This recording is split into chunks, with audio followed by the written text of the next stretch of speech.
$500. For most people, that's a weekend expense. A phone upgrade. A few dinners out. But in the currency market, that same $500 can become something else entirely. Not overnight. Not through luck. And definitely not through the fantasy version of trading you see all over the internet.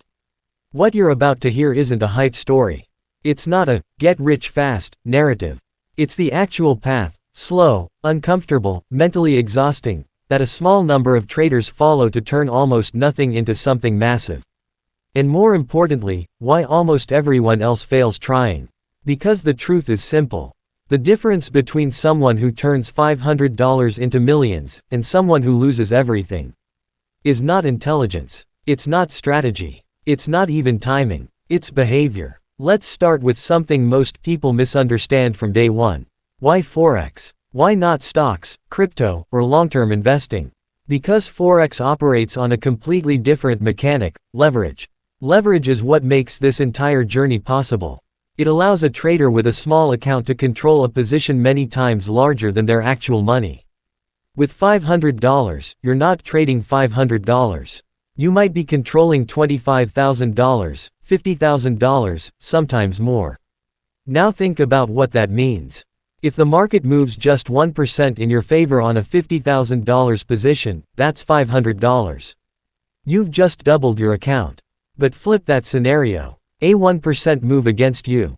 You're done. Account wiped. This is the part people hear, but don't truly understand. Leverage is not an advantage. It's an amplifier. It magnifies skill, and it magnifies mistakes even faster. In the wrong hands, it's not a tool. It's self-destruction with speed. Now zoom out. The foreign exchange market is the largest financial system on earth.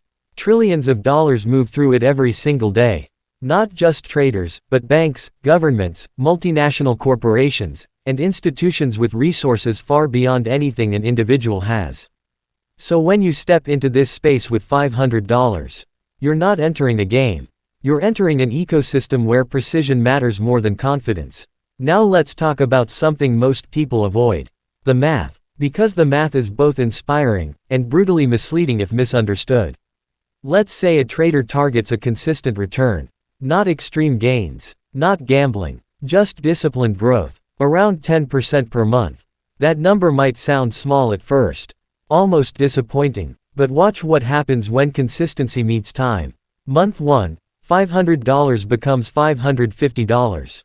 Month 6, you're still under $1,000. After an entire year, you're barely over $1,500. And this is where most people quit. Because it feels pointless. It feels slow. It feels like nothing is happening. So they start increasing risk. Taking bigger positions. Trying to speed things up. And that decision, that's where most accounts disappear. Because what they don't realize is this. The early stage is not where money is made. It's where discipline is built. Continue the same 10% growth. 18 months in, you're around $2,800. 2 years, still under $5,000. Still unimpressive. Still easy to abandon. But something is quietly changing. The base is growing. And once the base grows, everything accelerates. 3 years in, you cross $15,000. 4 years, approaching $50,000. Now the same percentage that once made you $50 is generating thousands. Nothing about the strategy changed. Only the scale did. Keep going. 5 years, 6 figures. 6 years, approaching $500,000. 7 years, over $1 million. And somewhere along this curve, something shifts. Not in the market, in the trader. Because by this point, survival itself has already filtered out most people. Now here's the part nobody talks about honestly. This growth is not smooth. It's not clean. It doesn't look like a perfect upward line. There are losses. There are months where nothing works. There are moments where everything you've built feels like it's slipping. And this is where the real journey begins. Because trading is not about winning. It's about continuing. Every trader who eventually succeeds goes through the same stages. The first stage is chaos. You enter the market with excitement. You take trades based on instinct. You react emotionally. You feel invincible after a win, and desperate after a loss. You move stop losses. You hold losing positions. You close winning trades too early. And eventually, you lose your account. Sometimes quickly, sometimes slowly, but it happens. And here's the important part. This stage is unavoidable, because until you experience loss, you don't respect risk. The traders who move forward don't avoid this phase. They learn from it. They keep their losses small. They treat each failure like data. They don't try to prove they're right. They try to understand why they were wrong. Then comes the second stage. Structure. This is where trading stops being emotional and starts becoming mechanical. Every decision becomes defined. Entries are planned. Exits are planned. Risk is calculated before the trade is even placed. There's no guessing, no reacting, just execution. And something interesting happens here. Profit becomes less important, because the goal shifts. Instead of trying to make money, you're trying to prove that your method works. Over time, across different conditions, with consistency, you start tracking everything, every trade, every mistake, every emotional reaction. Patterns begin to appear, not in the market, but in yourself. You realize your biggest problem was never the strategy. It was your behavior while using it. This phase is slow, it's repetitive, it's often frustrating, and it's where most people lose interest. Because there's nothing exciting about discipline. There's no adrenaline in consistency. But for the few who stay, this is where the foundation is built. And without that foundation, nothing that comes next is possible. At some point, if a trader survives long enough, something changes. Not suddenly, not dramatically, but noticeably. Execution becomes calmer. Decisions feel less emotional. Losses don't trigger panic anymore. Wins don't create overconfidence. And for the first time, trading starts to feel controlled. This is where most people assume the hard part is over. It's not. This is where the real pressure begins. Because now, the numbers start to matter. Not in theory. In reality. A small account growing slowly is easy to handle emotionally. Losing $20 doesn't change your day. Even losing $100 feels manageable. But what happens when your account grows? And that same percentage risk now represents $1,000, $5,000, $10,000 on a single trade. The strategy hasn't changed. The system is still the same. But your mind reacts differently. Because now, the loss is no longer abstract. It feels real, heavy, personal. And this is where many traders break. Not because they don't know what to do, but because they can't execute what they already know. They hesitate. They skip valid trades. They close early out of fear. Or worse, they abandon discipline completely and start taking reckless risks again. Scaling is not about increasing position size. It's about maintaining behavior while everything around you becomes more intense. The traders who move forward understand one thing clearly. If your psychology changes with account size, your results will collapse with it. So they build systems to protect themselves from themselves. They reduce screen time. They automate parts of execution. They define strict limits, daily, weekly, monthly. Not to control the market, but to control their own reactions to it. Because at higher levels, you're no longer fighting the market.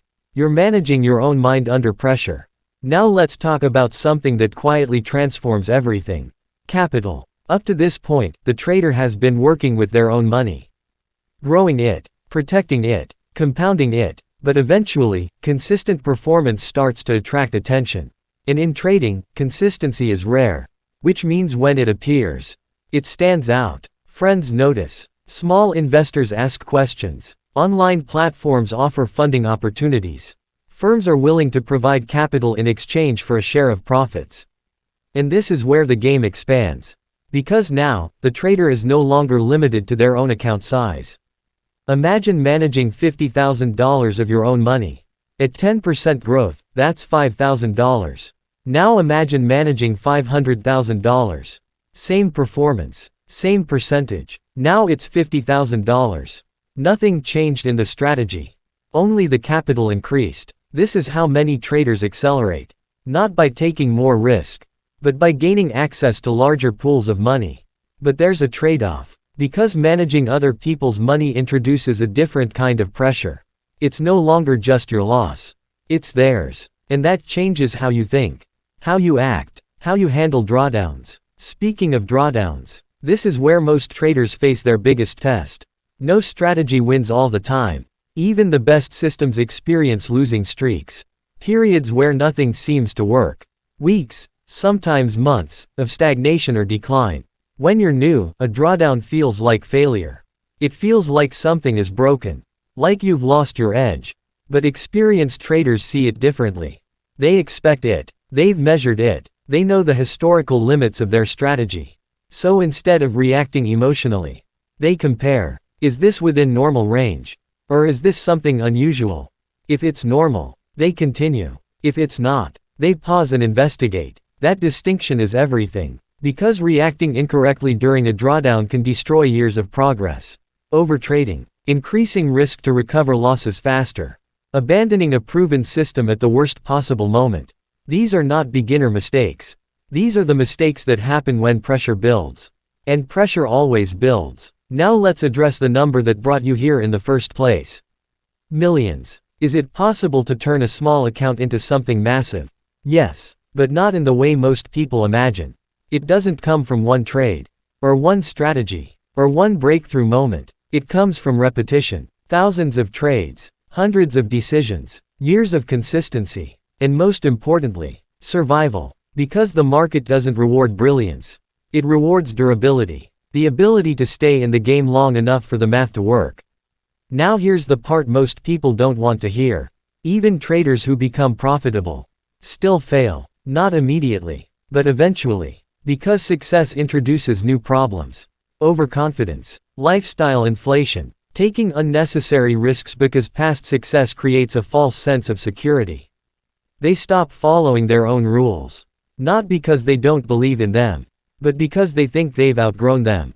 And the market corrects that thinking quickly. There are traders who make hundreds of thousands, and then give it all back. Traders who reach millions, and fall apart under pressure. Not because they didn't know how to trade, but because they stopped doing what made them successful. Consistency is not something you achieve once. It's something you maintain continuously. And that requires discipline at every level. Not just at the beginning. Now let's bring everything together. Starting with $500 is not special. What matters is what happens after you start. Most people chase fast results. They increase risk. They look for shortcuts. They focus on outcomes instead of process. And they lose. A small percentage slows down. They focus on building a system. They accept losses as part of the process. They prioritize consistency over excitement. And they survive. From there, a smaller group scales. They manage risk carefully. They grow their capital. They attract more capital. And they continue executing without deviation. And then there's an even smaller group that maintains it over years, through pressure, through success, through failure. That's where the real difference is. Not in strategy, not in intelligence, but in the ability to stay aligned with a system when everything inside you wants to deviate from it. So if you're looking at $500 and wondering whether it's enough, you're asking the wrong question.